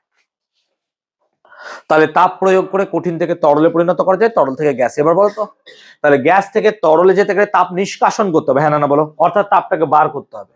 তেমনি তরল থেকে কঠিনে গেলে তাপকে কি করতে হবে, নিষ্কাশন করতে হবে। ক্লিয়ার হলো? তাপ প্রয়োগ আর নিষ্কাশন। সাধারণ অবস্থায় কঠিন পদার্থ গলে তরলে পরিণত হলে সেই ঘটনাটাকে বলা হয় গলন, নাকি রে, গলন, মেল্টিং। তেমনি তরল পদার্থ তাপ গ্রহণ করে বাষ্পে পরিণত হলে সেই ঘটনাকে কি বলা হয়, বাষ্পীভবন। সেরকমই গ্যাসীয় বা বাষ্প তাপ বর্জন করে তরল পদার্থে পরিণত হলে তাকে বলা হয় ঘনীভবন। আর তরল পদার্থ তাপ বর্জন করে কঠিনে পরিণত হলে তাকে বলা হয় কঠিনীভবন। তাহলে এই 4 রকমের অবস্থার পরিবর্তন আমরা দেখছি। গলন কাকে বলে স্যার, কঠিন থেকে তরলে পরিণত হওয়া, হ্যাঁ না বল, তাই না?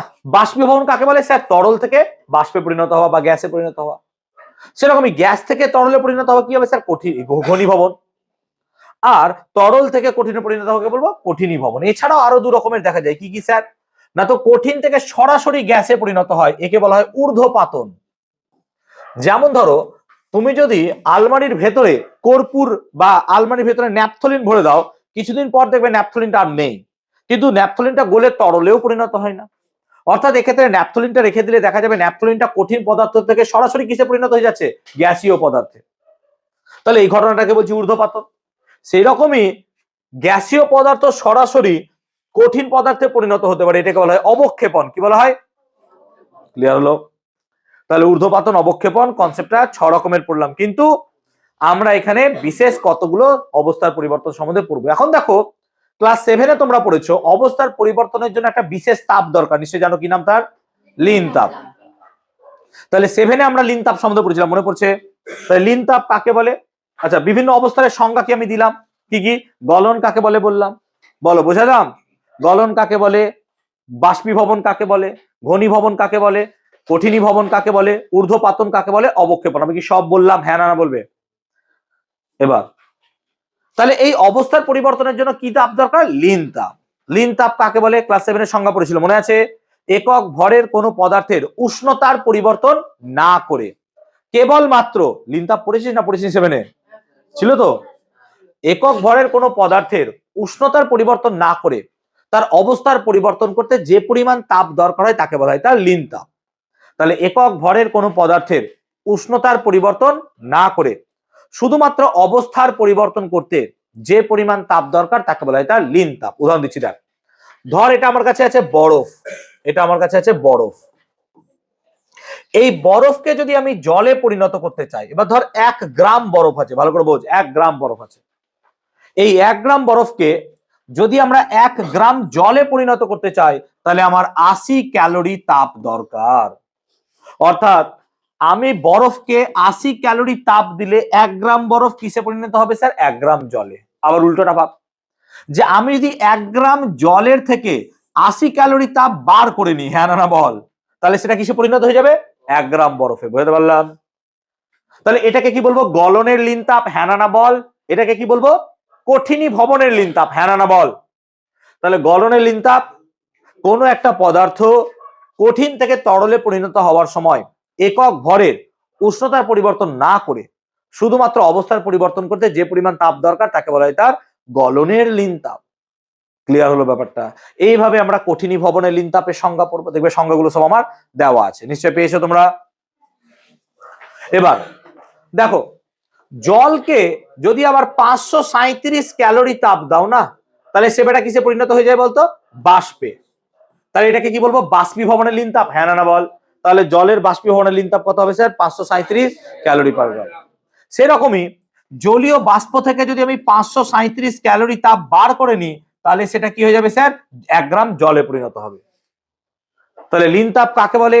একক ভরের কোনো পদার্থের উষ্ণতার পরিবর্তন না করে কেবলমাত্র অবস্থার পরিবর্তন করতে যে পরিমাণ তাপের প্রয়োজন হয় তাকে কি বলা হয়? তার লীন তাপ। লীন তাপের একক কি না, তো সিজিএস পদ্ধতিতে লীন তাপ হচ্ছে ক্যালোরি পার গ্রাম, আর এসআই পদ্ধতিতে এককটা হচ্ছে joule per KG kelvin. Joule per কেলজি। তাহলে calorie per gram, joule per KG. এবার দেখ, 1 জুল পার কেজি মানে sir 1/4.2 calorie into 1/1000, that is 1/4200 calorie per gram. তাই মাথায় রাখবি যে ক্যালোরি পার গ্রাম থেকে জুল পার কেজিতে গেলে আমাকে 4200 দিয়ে গুণ করতে হয়। ক্যালোরি পার গ্রাম থেকে জুল পার কেজিতে গেলে 4200 দিয়ে গুণ করতে হয়। উদাহরণ দিচ্ছি, দেখ, বরফ গলনের লীন তাপ, বরফ গলনের লীন তাপ কত স্যার? সিজিএস পদ্ধতিতে যদি দেখিস স্যার 80 ক্যালোরি পার গ্রাম। তাহলে বরফ গলনের লীন তাপ সিজিএস পদ্ধতিতে কত হবে? 80 ক্যালোরি পার গ্রাম। কিন্তু বরফ গলনের লীন তাপ তুই যদি এসআই পদ্ধতিতে দেখিস আর 80 হবে না, কত হবে স্যার? 80 সাথে কি গুণ করতে হবে? 4200 জুল পার কেজি। বুঝতে পারলাম? তাহলে আপেক্ষিক তাপ সিজিএস থেকে এসআই এ গেলে আমাকে কত দিয়ে গুণ করতে হবে? 4200। আপেক্ষিক তাপ বলছি, লীন তাপ, লীন তাপকে সিজিএস থেকে এসআই গেলে কত দিয়ে গুণ করতে হবে? 4200। আপেক্ষিক তাপের ক্ষেত্রেও কি তাই ছিল? হ্যাঁ না বলবে। কত দিয়ে গুণ করছিলাম? 4200, মনে আছে? তাহলে আপেক্ষিক তাপ বা লীন তাপ যখনই আমরা এখানে সিজিএস থেকে এসআই যাব কত দিয়ে গুণ করতে হবে? 4200। আমি কি পুরো জিনিসটা বোঝাতে পেরেছি সবাইকে? লীন তাপের কনসেপ্টটা পুরো বোঝাতে পেরেছি? তাহলে ক রকমের লীন তাপ হবে স্যার? গলনের লীন তাপ, বাষ্পীভবনের লীন তাপ, ঘনীভবনের লীন তাপ আর কঠিনী ভবনের লীন তাপ। হ্যাঁ না বলবে? এই কটা লীন তাপ আমাদেরকে পড়তে হবে। পড়ে নিয়েছো 7 এ, মনে পড়ছে? আবার তোমরা একবার পড়ে নেবা এখানে, বলো। ক্লিয়ার? ক্লিয়ার আছে? ওকে। বরফ গলনের লীন তাপ 80 ক্যালোরি পার গ্রাম বলতে কি বোঝো? দেখো, বরফ গলনের লীন তাপ 80 ক্যালোরি পার গ্রাম বলতে বোঝায় 1 গ্রাম বিশুদ্ধ বরফের উষ্ণতার পরিবর্তন না করে 1 গ্রাম জলে পরিণত করতে 80 ক্যালোরি তাপ দিতে হবে। হ্যাঁ না বল? তাহলে আই রিপিট, 1 গ্রাম বিশুদ্ধ জলের উষ্ণতা, 1 গ্রাম বিশুদ্ধ বরফের উষ্ণতার পরিবর্তন না করে কেবলমাত্র অবস্থার পরিবর্তন করে 1 গ্রাম বিশুদ্ধ জলে পরিণত করতে যে পরিমাণ তাপের প্রয়োজন তাকে বা 80 ক্যালোরি তাপের প্রয়োজন। এটা কি আমাদের নোটসে আছে? এটা কি আমাদের নোটসে আছে? বরফের আপেক্ষিক তাপ 80 ক্যালোরি পার গ্রাম বলতে কি বোঝো? লীন তাপ। তাহলে এটা মাথায় রাখবা যে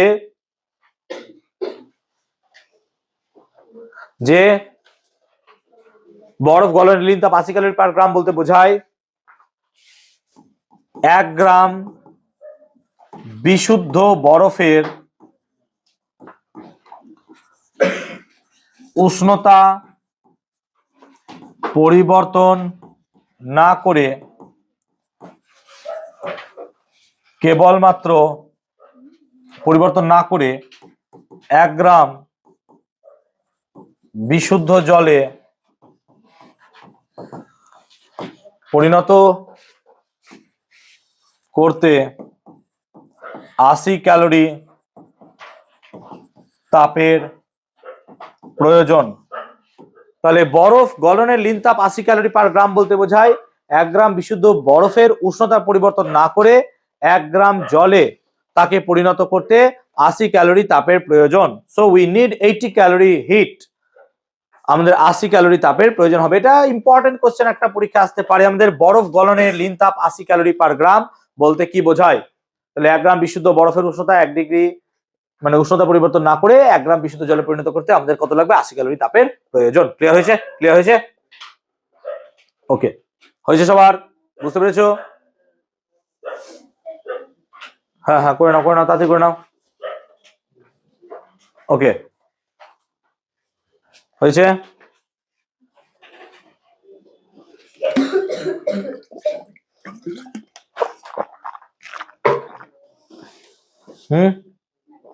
হয়ে গেছে? কোথায় আছিস বাবা এখনো? ওকে, এবার পড়বো আমরা গলন ও কঠিনী ভবনের ফলে পদার্থের আয়তনের পরিবর্তন। একটা উদাহরণ দিচ্ছি আমরা। তাহলে গলন কাকে বলে বোঝাতে পারলাম। এবার আমরা পড়বো গলনাঙ্ক কাকে বলে। গলনাঙ্ক কাকে বলে? তাহলে বরফকে যদি একটা পাত্রে রেখে দেওয়া হয়, দেখা যাবে সেই বরফটা গলে জলে পরিণত হচ্ছে, তাহলে এই ঘটনাটাকে কি বলবি? গলন। হ্যাঁ না বল। তাহলে একটা পাত্রে কিছু বরফ রেখে দিয়ে সেখানে যদি আমরা একটা থার্মোমিটার বসিয়ে দিই, দেখবো বরফটা আস্তে আস্তে গলে জলে পরিণত হচ্ছে, এবং এই ঘটনাটাকে আমরা কি বলবো? গলন। হ্যাঁ না বলবে। কিন্তু যদি দেখো তার উষ্ণতার কোনো পরিবর্তন হচ্ছে না, উষ্ণতার কোনো পরিবর্তন হয় না, তাহলে প্রমাণ বায়ুমণ্ডলীয় চাপে যে নির্দিষ্ট উষ্ণতায় বিশুদ্ধ বরফ গলে জলে পরিণত হয়, প্রমাণ বায়ুমণ্ডলীয় চাপে যে নির্দিষ্ট উষ্ণতায় বিশুদ্ধ বরফ গলে জলে পরিণত হয় তাকে কি বলা হয়? গলনাঙ্ক। যেমন বিশুদ্ধ বরফের গলনাঙ্ক কত? 0 ডিগ্রি সেলসিয়াস। কোন পদার্থের গলনাঙ্ক জানা মানে তুই জেনে যাবি যে পদার্থটা কোন উষ্ণতায় গলবে, কোন উষ্ণতায় গলবে। যেমন ধর মাখন, মাখনকে ফ্রিজে রাখবি, শক্ত বরফ ইটের মতো হয়ে যাবে, কিন্তু মাখনকে তুই নর্মালি ঘরে রেখে দে, দেখবি গরমকালে এমনি গলে তরল হয়ে গেছে। হ্যাঁ না বলবে। তার মানে মাখনের গলনাঙ্ক সাধারণ উষ্ণতার গলনাঙ্কের কাছাকাছি। হ্যাঁ না বলতে হবে, তো গলতে শুরু করে দিচ্ছে। তাহলে বেসিক্যালি আমরা যদি দেখি, গলনাঙ্ক হচ্ছে একটা নির্দিষ্ট উষ্ণতা, যে উষ্ণতায় পদার্থ কি হয়? গলতে শুরু করে। ক্লিয়ার? এখন আমরা যদি দুটো টেস্ট টিউব নিই, এটা একটা টেস্ট টিউব, এটা একটা টেস্ট টিউব, দুটো টেস্ট টিউব নিয়েছি। একটাতে কি করলাম? জল ঢাললাম, একটাতে আমরা জল ঢাললাম, একটাতে আছে জল, আর একটাতে রেখেছি আমরা মোম, একটাতে রেখেছি মোম। তাহলে একটাতে রেখেছি জল, একটাতে রেখেছি মোম। ক্লিয়ার? এবার আমরা কি করলাম? দুটো টুকরো নিলাম, জলের আর মোমের, দুটো ছোট ছোট টুকরো। এবার জলের আর মোমের যদি দেখি কঠিন করা হয় জলকে আর মোমকে, তাহলে জলকে কঠিন করলে কি হবে? বরফ। আর মোমকে কঠিন করলে কি হবে? কঠিন মোমের টুকরো। এবার দুটোই, একটাতে আমরা জল যেখানে আছে সেখানে আমরা বরফের টুকরোটাকে ঢাললাম, আর যেখানে মোম আছে সেই মোমে গরম মোমের মধ্যে, যেটা গলন্ত বা লিকুইড মোম, তার মধ্যে ওই মোমের টুকরোটাকে ঢাললাম। দেখা যাচ্ছে বরফের টুকরোটা উপরে ভাসছে, বরফের টুকরোটা উপরে ভাসছে, কিন্তু মোমের টুকরোটা নিচে গিয়ে জমে গেছে। কেন হলো এরকম? আমরা দেখছি জল আর মোম দুটোকেই শক্ত করেছি, মানে কঠিন করেছি, কঠিন পদার্থে পরিণত করেছি। এবার তাদেরকে যদি আমি জলের মধ্যে আর মোমের মধ্যে রেখে দিচ্ছি, বরফটা ভাসছে আর মোম ডুবে যাচ্ছে। তার মানে আমরা কি বলতে পারি যে স্যার যেটা ডুবছে তার ঘনত্ব তো বেশি। হ্যাঁ না বল। আর যা ডুবছে না তার ঘনত্ব তো কম। হ্যাঁ না বলে। আর্কিমিডিসে তাই পড়িয়েছি। Yes or no? যে স্যার যার ঘনত্ব বেশি হবে সে অটোমেটিক ডুবে যাবে, যার ঘনত্ব কম সে কি হবে? তাহলে আমরা কি বলতে পারি যে যখন জল, ভালো করে বোঝো, জল যখন বরফে পরিণত হয়েছে তাহলে তার ঘনত্ব কি হয়েছে? কমে গেছে। হ্যাঁ না বলো? ঘনত্ব কি হয়ে গেছে? আচ্ছা, আমরা জানি স্যার ঘনত্ব মানে ভর বাই আয়তন। আচ্ছা, কোনো পদার্থের ভর কি পরিবর্তন হতে পারে? না স্যার, ভর তো পাল্টাবে না। তাহলে আমি দেখছি জল বরফে পরিণত হয়ে গেলে তার ঘনত্ব কি হয়ে গেছে? কমে গেছে। তো ঘনত্ব কমলে আয়তনটা কি হবে বলতো? বাড়বে। তার মানে একটা কথা এখান থেকে স্পষ্ট কথায় জানালো যে যখন জল জমে বরফে পরিণত হয় তার ঘনত্ব কি হয়? কমে যায়, আয়তন কি হয়ে যায়? ক্লিয়ার? বুঝতে পেরেছি। তাহলে জল জমে বরফে পরিণত হলে তার আয়তন কি হবে? বাড়বে, ঘনত্ব কি হবে? কমবে। সেই জন্য তো আমরা হিমশৈল, যেটাকে আইসবার্গ বলি, আইসবার্গ সমুদ্রের উপর কি হয়? ভাসে। হ্যাঁ না বলবে? এবার মোমের ক্ষেত্রে আসি, মোমের টুকরোটা ডুবে গেল, তার মানে কি হলো? তার মানে স্যার মোমটা ভারী হয়ে গেছে। তার মানে এই ক্ষেত্রে আমরা দেখতে পাচ্ছি যে মোম যখন কঠিন পদার্থে পরিণত হয়েছে তার ঘনত্ব কি হয়ে গেছে? বেড়েছে। তো ঘনত্ব বাড়লে আয়তন কি হবে? কমবে। তার মানে দেখা যাচ্ছে যে মোম যখন জমে কঠিন মোমে পরিণত হয় তার আয়তন কি হয়? কমে যায়। তাহলে দেখো দুটো পদার্থ দুরকম। একটা পদার্থ আছে যাকে আমি জমিয়ে বরফ করছি, তার আয়তন বেড়ে যাচ্ছে। আর একটা পদার্থ আছে যাকে আমরা কি করছি না তো কঠিন করছি, তার আয়তন কমে যাচ্ছে। তাহলে কোনো পদার্থ কি রকম হবে সেটা তার নেচারের উপর ডিপেন্ড করছে, জমে আয়তনে বাড়বে না কমবে। বিভিন্ন পদার্থের ক্ষেত্রে এটা দেখা যায়। যেমন ধরো যে গলনের ফলে ঢালাই লোহা, এদের আয়তন দেখা যায় বেড়ে যায়। ঢালাই লোহা আছে, তামা আছে, এগুলো বিভিন্ন পদার্থ আছে, তাদের আয়তন বেড়ে যায়। তাহলে গলনের ফলে আর কঠিনীভবনের ফলে পদার্থের আয়তনের পরিবর্তন হয়। দেখো গলনের ফলে কি বোঝো? বোঝো ব্যাপারটা? তাহলে গলনের ফলে যদি বুঝতে চাও ব্যাপারটাকে তাহলে ভালো করে বোঝো। দেখো এটা কি বরফ আছে, ভালো করে বুঝবো। বরফ আছে, বরফ কিসে পরিণত হচ্ছে বলো? জলে। বরফ পরিণত হচ্ছে জলে স্যার। তো বরফ জলে পরিণত হচ্ছে আর জল থেকে বরফে পরিণত হচ্ছে। বলো এখনই কি শেখালাম? জল থেকে যখন বরফে পরিণত হচ্ছে তার আয়তন কি হচ্ছে স্যার? বাড়ছে। হ্যাঁ না বলো? তাহলে জল বরফে হলে স্যার আয়তন বাড়ছে। আয়তন বাড়ছে মানে ঘনত্ব কি হচ্ছে স্যার? কমছে। হ্যাঁ না বলবে? হ্যাঁ না বলবে? আর দেখো বরফ যখন জলে পরিণত হচ্ছে তখন তার বলতো আয়তন কি হবে? কমবে। তার মানে আয়তন কমছে। আর বলতো ঘনত্ব কি হবে? বাড়ছে। ক্লিয়ার হয়েছে না হয়নি? এটা বরফ জলের ক্ষেত্রে বোঝাতে পারলাম।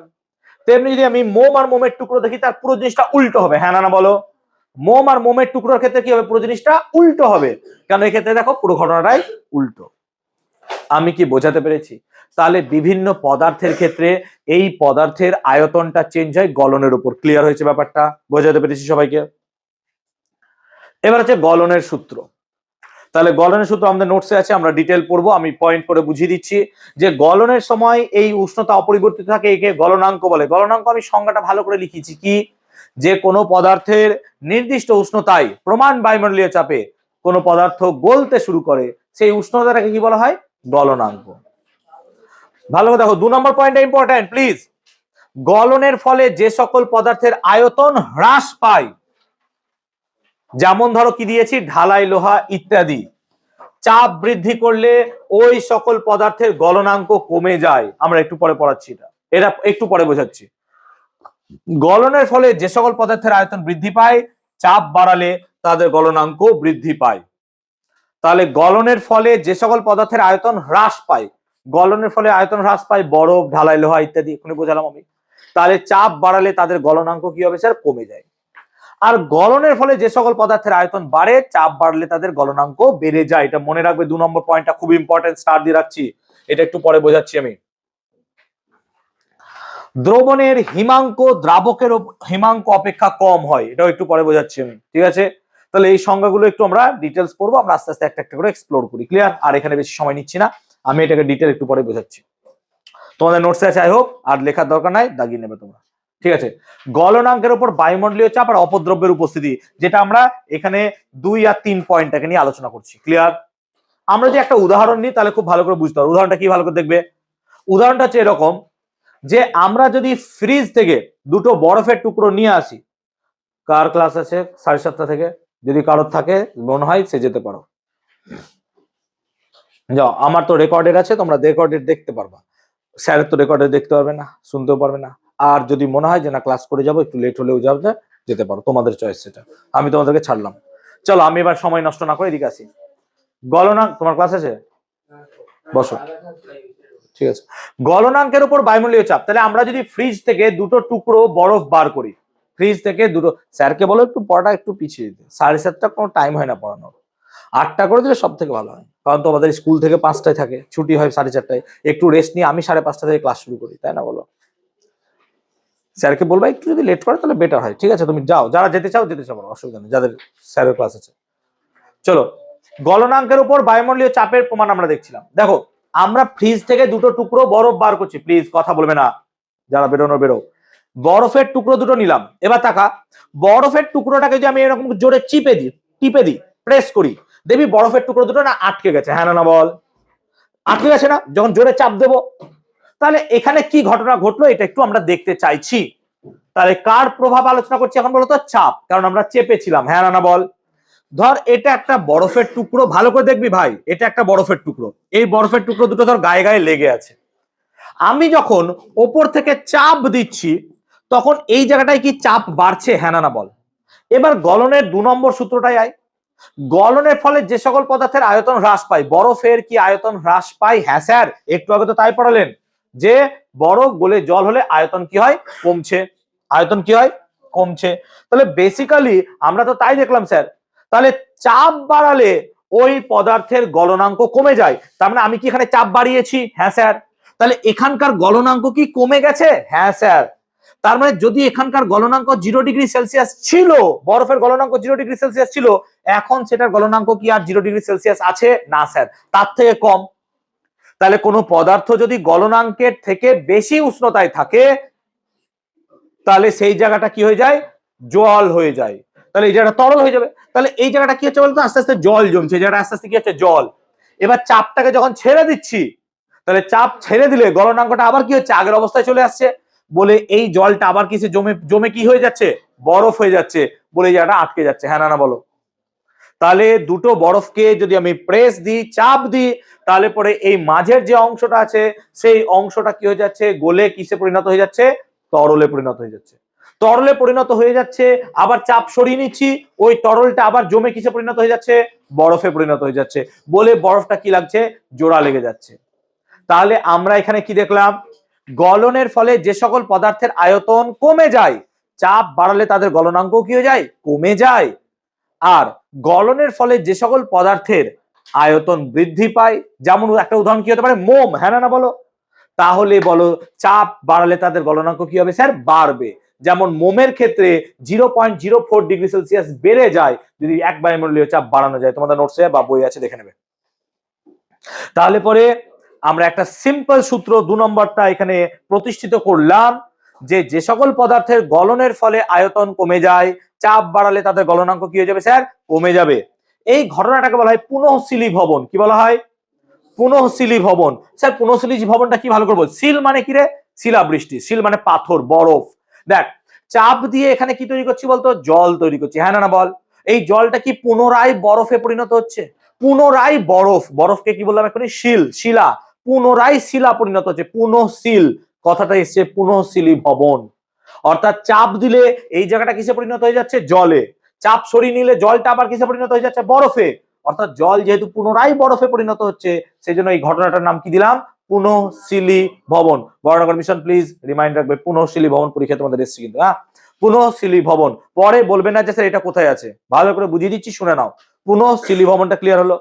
তাহলে আমি কি এখানে 2 নম্বর পয়েন্টটাকে সিদ্ধ করলাম যে গলনের ফলে যে সকল পদার্থের আয়তন কমে যায়, চাপ বাড়লে তাদের গলনাঙ্ক কি হচ্ছে? কমে যাচ্ছে।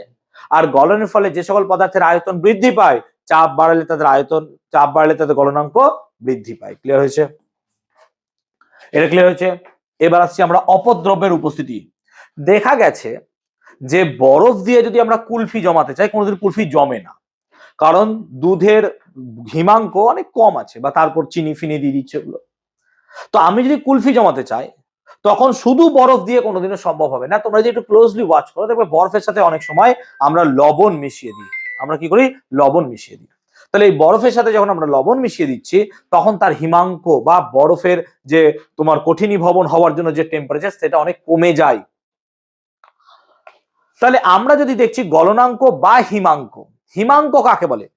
প্রমাণ বায়ুমণ্ডলীয় চাপে যে উষ্ণতায় কোন তরল পদার্থ তাপ বর্জন করে জমে কঠিন পদার্থে পরিণত হয় তাকে বলা হয় Himank. Freezing point, freezing point কাকে বলে? না তো প্রমাণ বায়ুমণ্ডলীয় চাপে যে নির্দিষ্ট উষ্ণতায় কোন তরল পদার্থ তাপ বর্জন করে কিসে পরিণত হয়ে যায়? কঠিন পদার্থে, তাকে বলে হিমাঙ্ক। যেমন ধরো বরফের গলনাঙ্ক 0 ডিগ্রি সেলসিয়াস, হিমাঙ্কও কত? 0 ডিগ্রি সেলসিয়াস। অর্থাৎ যে উষ্ণতায় গলবে সেই উষ্ণতায় আবার সেই ব্যাটা কি হয়? জমেও যেতে পারে। তাপ বর্জন করতে হবে কত? 80 ক্যালোরি করে। যাই হোক, তাহলে দেখা গেছে যে নরমালি বিশুদ্ধ জলের হিমাঙ্ক যদি 0 ডিগ্রি সেলসিয়াস হয়, যদি তুমি তার মধ্যে লবণ মিশিয়ে দাও কোনোদিনও 0 ডিগ্রি সেলসিয়াসে সেই বরফ, এই জল আর জমবে না। তার মানে সমুদ্রের জল যখন ফ্রিজ হয় তখন কোনোদিনও 0 ডিগ্রিতে হয় না। হ্যাঁ না বলো? তার থেকে অনেক কম উষ্ণতায় হয়। সেই রকমই বরফের সাথে যদি আমরা রক সল্ট কে মিশিয়ে দিই, লবণ, তাহলে দেখা যাচ্ছে যে তার হিমাঙ্ক বা গলনাঙ্ক প্রায় -23 ডিগ্রি সেলসিয়াস হয়ে যাচ্ছে। 0 থেকে কোথায় -23। তার মানে নর্মাল বরফে যতটা তাপ আছে -23 ডিগ্রির বরফে ওই তাপটুকুও নাই, হ্যাঁ না বলো? তাহলে আমরা যদি দীঘা থেকে মাছ নিয়ে আসি, তাহলে সেই মাছটাকে নর্মাল বরফে নিয়ে আসা ভালো হবে নাকি ওই হিমমিশ্র দিয়ে নিয়ে আসা বেটার হবে? স্যার হিমমিশ্র দিয়ে। হিমমিশ্র কাকে বলে? যেটা বোঝালাম সেটাই হিমমিশ্র। যে আমরা বরফের সাথে যদি লবণ মিশিয়ে দিই, তাহলে সেই মিশ্রণের হিমাঙ্ক বা গলনাঙ্ক দেখা যায় কত হয়ে যায়? -23 ডিগ্রি সেলসিয়াস। একে বলছি হিম মিশ্র। তাহলে অপদ্রব্যটা এখানে কি কাজ করছে বলতো? লবণ, হ্যাঁ না বলতো? অপদ্রব্যটা লবণ, কারণ বরফের মধ্যে কি মিশিয়েছি আমি? লবণ। তার ফলে এই ঘটনাটা ঘটেছে, হ্যাঁ না বলবে? তাহলে আমি লবণ মেশানোর ফলে দেখা যাচ্ছে তার কি হচ্ছে? গলনাঙ্ক কমে যাচ্ছে। এবং হিম মিশ্রের ব্যবহার কি হতে পারে বলতো? মাছ মাংস সংরক্ষণ করতে কাজে লাগতে পারে, হ্যাঁ না বল? মাছ মাংস সংরক্ষণ করতে কাজে লাগে। দীঘা থেকে মাছ চলে আসে সুন্দর এরকম ভাবে হিম মিশ্রের দ্বারা। ক্লিয়ার হয়েছে ব্যাপারটা? বুঝতে পেরেছি সবাইকে? তাহলে বায়ুমণ্ডলীয় চাপের কনসেপ্টটা কি বুঝতে পেরেছি? আর আমরা কি অপদ্রব্যের উপস্থিতি বুঝতে পেরেছি? ক্লিয়ার হয়েছে সবার? ওকে। হিম মিশ্র কি এর ব্যবহার বুঝতে পারলাম এক্ষুনি আমি? ক্লিয়ার হয়েছে? ওকে। ফিউজ তার টিন ও সীসা দিয়ে তৈরি হয় কেন? এটা দেবে তোমাদের বই আছে। ফিউজ তার যদি দেখো, তাহলে ফিউজ তার যদি তামা দিয়ে তৈরি করা হতো, তামার গলনাঙ্ক অনেক বেশি। এবার ফিউজ তারে যদি গলনাঙ্ক অনেক বেশি যুক্ত পদার্থ ব্যবহার করা হয়, তাহলে শর্ট সার্কিট হলে পরে ফিউজ তারটা কোনোদিনও গলবেই না। আর ফিউজ তার যদি না গলে, তাহলে সেক্ষেত্রে ফিউজ তারের দরুন না গললে পরে শর্ট সার্কিট ব্যাহত হবে না। তার ফলে আমাদের যন্ত্রপাতিগুলো কি হবে? নষ্ট হয়ে যেতে পারে। সেই জন্য দেখা গেছে টিন ও সিসার সংকর ধাতু, টিন ও সিসার সংকর ধাতু নিলাম। এই সংকর ধাতুর গলনাঙ্ক টিন এবং সিসা দুটোর থেকেই কম। তাহলে টিন ও সিসার যে সংকর ধাতু আছে, সেই সংকর ধাতুর গলনাঙ্ক টিন আর সিসা দুটোর থেকেই কি হচ্ছে? কম। গলনাঙ্ক কম হওয়ার জন্য শর্ট সার্কিট হয়ে গেলে পরে এই ফিউজ তারটা সহজে গলে যেতে পারে। তার ফলে বর্তনীটা ছিন্ন হয়ে যায় এবং আমাদের যন্ত্রপাতি নষ্ট হবে না। কিন্তু তুমি যদি টিন আর সিসার সংকর ধাতুর বদলে তামার তারকে ভরে দাও ওখানে, তাহলে দেখবা তোমার কম্পিউটারে আগুন লেগে গেছে, তাও ফিউজ তার নষ্ট হয়নি। আর উল্টো হওয়া উচিত ছিল, ফিউজ তার নষ্ট হয়ে যাওয়া উচিত ছিল, কম্পিউটার বেঁচে যাওয়া উচিত ছিল, তাই না? বুঝতে পারছি ব্যাপারটা? এখন তো বিশাল বিশাল সব জিনিসের দাম, তাই না? একটা যদি ম্যাকবুক কিনতে যায় তাহলে 1.5 লাখ 1,20,000 টাকা দাম, তাই না? একটা ফোন কিনতে গেলে 60-70 হাজার টাকা দাম ফোনের, একটা ভালো ফোন কিনতে গেলে বেসিক্যালি। হ্যাঁ, বেশিও আছে, কারো আছে নাকি কারোর কাছে? ক্লিয়ার হয়েছে? ওকে। বরফ টুকরোর মধ্যে গর্ত করে জল রাখলে ওই জল জমে বরফ হয় না কেন? তো দেখো, এটা ধরো একটা বরফের টুকরো, আমি এখানে একটা জল গর্ত করে জল রেখেছি, তাকাই দিকে ভালো করে। আচ্ছা বল, এই যে জলটা দেখছিস, এই জলটা জমে বরফে পরিণত হবে, তাহলে সে কি 80 ক্যালোরি তাপ ছেড়ে দেবে, হ্যাঁ না বলতো? কারণ বেটা জল জমে পরিণত হলে বরফে 80 ক্যালোরি করে তাপ প্রতি গ্রামে ছেড়ে দেবে। তাহলে এই তাপটা ছেড়ে যাবে কোথায়? এই তাপটা তো বরফেই যাবে, হ্যাঁ না বল? তার মানে আমি একটা বরফের চাই, যেগুলো দেখবি মানে আইস মিলে তৈরি হয়, বড় বড় আইস স্ল্যাব, ওই আইস স্ল্যাবের মাঝে আমি একটা গর্ত করেছি, গর্ত করে কিছু জল ভরে দিয়েছি। এবার এই জল কি জমে বরফে পরিণত হবে? কোনোদিনই হবে না। কেন হবে না স্যার? তাকায় দিকে। এই জল যদি বরফে পরিণত হতো, তাহলে সে কি 80 ক্যালোরি/গ্রাম তাপ তাকে বর্জন করতে হতো? হ্যাঁ স্যার। বর্জন করে দেবে কোথায়? ও তো আবার বরফকেই দিয়ে দিচ্ছে। আবার এইখানকার যে বরফটা আছে, সেটা যদি 80 ক্যালোরি/গ্রাম নিয়ে নেয়, তাহলে এই বরফটা আবার কিসে পরিণত হয়ে যাবে? জলে পরিণত হয়ে যাবে। মানে এখানে যতটা জল তৈরি বরফে হবে, এখানে আবার এসে জল জমা হয়ে যাবে। তার মানে আলটিমেটলি এই জল থেকে যত বরফ তৈরি হবে, আবার কিছু বরফ এখানে এসে গলে জলে পরিণত হয়ে যাবে। অর্থাৎ এই গর্ততে কোনোদিন আর বরফ তৈরি হবে না, কারণ 80 ক্যালোরি/গ্রাম তাপ অলরেডি জল ছেড়ে বরফে দিচ্ছে, বরফ সেটা নিয়ে আবার জলে পরিণত হচ্ছে, আবার জল বরফে পরিণত হচ্ছে, এইভাবে চলতেই থাকবে, এইখানে সাইকেলটা ঘুরতে থাকবে। সেই জন্য আমরা যদি কোনো একটা বরফের টুকরো করে তার মধ্যে সামান্য পরিমাণ গর্ত করে জল ভরে দিই, সেই জল কোনোদিনও জমে বরফে পরিণত হবে না। ক্লিয়ার হলো? কারণটা বোঝাতে পারলাম সবাইকে? জল জমে বরফে পরিণত হয়ে আয়তনে বাড়ে, এই ঘটনা দুটি সুবিধা অসুবিধা লেখো। তাহলে এই ঘটনা দেখো, সুবিধা অসুবিধা কি আছে? জল জমে বরফে পরিণত হলে আয়তনে বাড়ে, এর অসুবিধা তো বিশাল আছে। ধর কানাডা বা এরকম রাশিয়া টাশিয়া কোনো যদি দেশ যাস, তাহলে সেই দেশে কি হবে? সেই দেশে কি হবে না, তো প্রচুর পরিমাণ বরফ জমে। এবার তুমি যখন গাড়ি চালাচ্ছ, গাড়ির রেডিয়েটারে জল থাকে, জলের পাইপ লাইনে জল থাকে। এবার যদি সেখানকার টেম্পারেচার অনেক কমে যায়, তাহলে সেই পাইপের জলগুলো কি বরফে পরিণত হবে? হ্যাঁ স্যার। আর জল যদি জমে বরফে পরিণত হয়ে যায়, আয়তনে কি হয়ে যায়? বাড়ে। তাহলে পাইপটাকে সে কি করে দিতে পারবে? ফাটিয়ে দিতে পারবে। তাহলে গাড়ির রেডিয়েটারের পাইপ, না তো এমনি নর্মাল জলের পাইপ, এগুলো সব কি হয়ে যেতে পারে? ফেটে যেতে পারে। সেই কারণে জল জমে বরফে পরিণত হলে তার অসুবিধা তো ভাই আছে, আবার সুবিধাও আছে। সুবিধাটা কি? ধর কোনো একটা পাহাড়ের গায়ে ছোট্ট এই জায়গাটায় একটা চেরা ছিল। এবার এই জায়গাটায় জল জমেছে। জল জমার ফলে এখানকার জলটা যদি জমে বরফে পরিণত হয়, তাহলে ও কি এই জায়গাটার ক্র্যাকটাকে আস্তে আস্তে আরো বাড়িয়ে দেবে? হ্যাঁ না বল? তাহলে প্রাকৃতিক ভাবেই এই জল জমে বরফে পরিণত হওয়ার ঘটনা থেকে পাহাড়কে ভেঙে ছোট ছোট টুকরে পরিণত করতে সাহায্য করে। হ্যাঁ না বল? এটা প্রাকৃতিক ভাবেই, যদিও এখন দরকার নাই, আমরাই তো পাহাড় কেটে নষ্ট করে দিচ্ছি সব। তোর আরাবল্লীর ঘটনা শুনেছিস। যাই হোক, তো বেসিক্যালি এইভাবে প্রাকৃতিক উপায়ে এইগুলো নষ্ট হয়। তাহলে এটার একটা সুবিধাও আছে, আবার কি আছে? অসুবিধাও আছে। সুবিধা কি? জল বরফে পরিণত হয়ে গেলে পরে ওপরটা বরফ হলেও তার নিচে সব সময় 4 ডিগ্রি সেন্টিগ্রেডের জল থেকেই যায়। এটা জলের ব্যতিক্রান্ত প্রসারণের জন্য হয়। সেই কারণে আমরা বলবো জল জমে বরফে পরিণত হলে তার সুবিধাও আছে, আবার অসুবিধাও আছে। অসুবিধাটা বোঝাতে পারলাম, সুবিধাটা বোঝাতে পারলাম। ভেবেছিলাম আজকে বাষ্পীভবন পড়াবার হবে না, বাষ্পীভবন আজকে সময় বোধহয় শেষ হয়ে গেছে, তাই না? ঠিক আছে, দূরে থাকা আছে।